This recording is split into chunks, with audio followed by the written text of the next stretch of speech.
Isang araw ng pag-asa at nag-uumapaw na pagmamahal ang hatid ng PICA-GCAD kasama ang mga kaagapay na non-government organizations sa mga nakatatanda ng Little Sisters of the Elderly nitong ika-19 ng Nobyembre taong kasalukuyan. Sa pangunguna ni Police Colonel Luis E. Gisik, Chief CAD, matagumpay na isinagawa ang isang community outreach program sa 153 F. Blumentritt Street, corner R. Pascual Street, San Juan City. Layunin ng aktibidad na ito na ipadama ang taus-pusong malasakit, kalinga at suporta sa ating mga lola.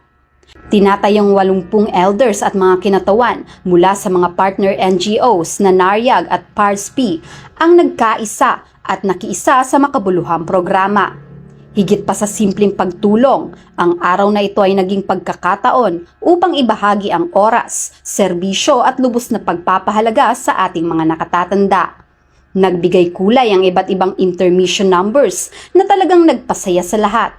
Kitang-kita ang galak sa mata at ngiti ng mga lola na hindi nagpahuli sa pagsabay at pakikilahok. Nagkaloob din ng PICA-GCAD at mga partner NGOs ng iba't ibang personal necessities at grocery items na malaking tulong sa pang-araw-araw na pangangailangan ng mga elders. I'm very glad to be back to honor our elderlies as a wisdom of token, experience, and triumph. Sa kanyang mensahe, nagpaabot si Police Colonel Gisik ng taus-pusong pasasalamat sa lahat ng katuwang na organisasyon at lahat ng dumalo.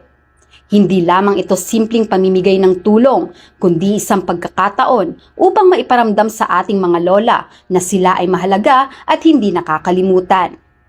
Tiniyak ng PICA-GCAD, kasama ang kanilang partner organizations na patuloy silang magsasagawa ng mga programang nagtataguyod ng kapakanan at kaginhawahan ng mga sektor na nangangailangan. Ang matagumpay na outreach na ito ay isang buhay na patunay ng diwa ng bayanihan at malasakit na patuloy na umiiral sa ating komunidad. Mula dito sa Little Sisters of the Elderly, ako ang inyong PNN correspondent, Patrolwoman Carmela Panganiban, alagad ng batas, tagataguyod ng Pagtang Pulis.